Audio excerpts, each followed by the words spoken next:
ليه اعلانات التلفزيون ما بقتش شبهنا؟ اعلانات في التلفزيون الفتره الاخيره تحس انها جايه من عالم تاني. الشوارع مش شبهنا، كافيهات شكلها غريب، ناس شكلها اقرب، ونجوم وفنانين عماله تغني وتناديك، وكل سنه الوضع اقرب من اللعب. كل مدى الشوارع اللي في الشارع بتاعنا شكلها بيتغير اكتر، الشوارع اللي عندهم التلفزيون شكلها برضه بيتغير اكتر، والفرق ما بينهم عمال يزيد. طب الفرق ده سببه ايه؟ هل هم هبل مثلا بيعملوا حاجات غريبة، ولا المشكلة عندنا؟ كلنا سألنا نفسنا السؤال ده، ليه الإعلانات بقى شكلها غريب؟ نسأل نفسنا السؤال، إيه هو أصلا تعريف الإعلان؟ الإعلان هو محاولة إقناع مجموعة من الأفراد بشراء خدمة ما أو منتج ما. طب يا ترى التارجت بتاعهم هم مين؟ طب المجموعة اللي هم بيتكلموا عنها هي أنهي مجموعة؟ طب المجموعة ديت هي أنهي مجموعة؟ أكيد مش إحنا، أكيد مش أنا، مش أنت، مش عم أحمد اللي مضايقني ومعلي الصوت على الآخر ومش عارف أسجل بسببه، ولا الناس اللي في الشارع. امال مين هم المجموعة اللي قادرة تشتري، يعني تقريبا 5% من سكان مصر، يعني حوالي 5 مليون بني آدم. 5 مليون بني آدم دولت بالنسبة لهم الشوارع دي عادية جدا، والمطاعم دي عادية جدا، والمدارس دي برضه عادية جدا، بل ممكن تكون أقل من اللي هم أصلا متعودين عليه، باختلاف طبعا الأماكن اللي هم بيتكلموا عنها. زمان كانت برضو الإعلانات بتستهدف الفئة برضو اللي معاها فلوس، بس كانت الفئة الأغلبية اللي معاها فلوس هي الفئة المتوسطة، الطبقة المتوسطة اللي هي كانت أغلبية الشعب، يعني الستينات، سبعينات، تمانينات، تسعينات، كانت هي الفئة المسيطرة أكتر، أو هي الفئة اللي معاها برضو فلوس أكتر. فكان برضو الناس اللي بتعمل إعلانات بتستهدف برضو أغلبيتها الناس دي، فعشان كده كانت الإعلانات شبهنا.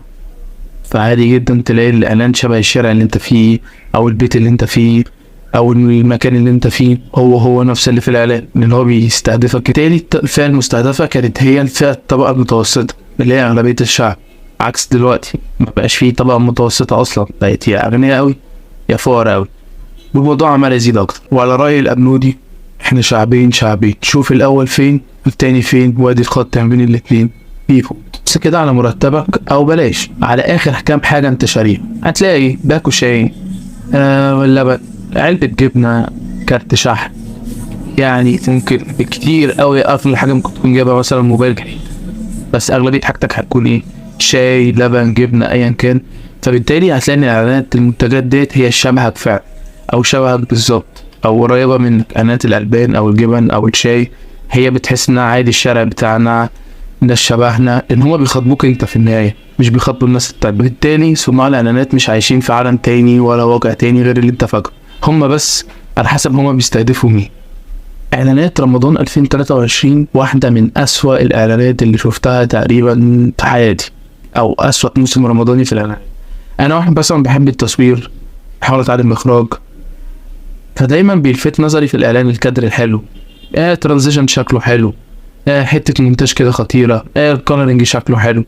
لكن المرة دي عبارة عن اغاني اغاني اغاني اغاني، يعني حرفيا انت لو واقف في المطبخ مثلا بتعمل حاجة والتلفزيون شغال جوه والاغاني شغاله، مش هتبقى عارف هو بيتكلم عن انهي منتج. يعني السمنه هتخش على اعلان الاتصالات، اعلان الاتصالات هيخش على الشاي، على اعلان الشاي هيخش على الجبنه، واديله كلهم تقريبا شبه بعض، نجوم، اغاني، وعبي، مفيش اي حاجه.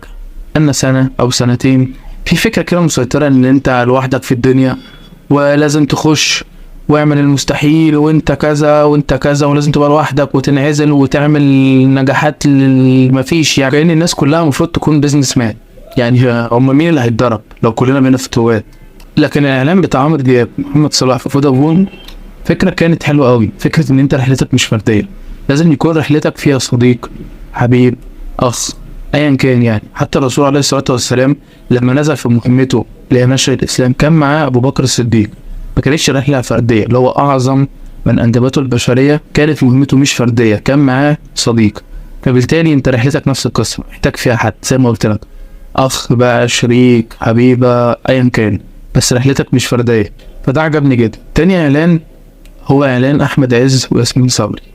الاعلان ده رغم انه يعني كاخراجيا هو مفيهوش اي حاجه، او يعني مفيش حاجه اللي هو واو، بس فكره الدويتو اللي كان ما بين احمد عز وياسمين صبري كان لذيذ، مع صوت احمد عز في الاغنيه. يعني الاعلان خلاني دايما كل ما يجي ببتسم كده، مش عارف، يمكن حتى انا مش بيبالي حاجه، بس الاعلان كان لطيف جدا. باقي الاعلانات شبه بعض، يعني لدرجه ان انت مش هتبقى عارف هما بيتكلموا عن انهي منتج اصلا.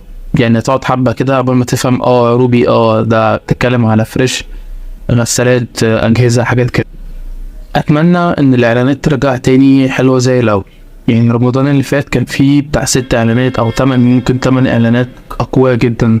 إعلان ياسمين عبد العزيز وكريم محمود العزيز، كان في إعلانات كده حلوة. حتى الإعلانات اللي كان فيها نجوم ياما رمضان ده مفيش تقريبا. هما دفعوا الفلوس كلها لعمرو دياب وصلاح في الإعلان، فالإعلان كان فاضي خالص مفهوش نجوم. حتى فودافون اللي متعودة تجيب لنا نجوم، أو حتى لو كانت فكرة وحشة بس في نجوم ياما يعني.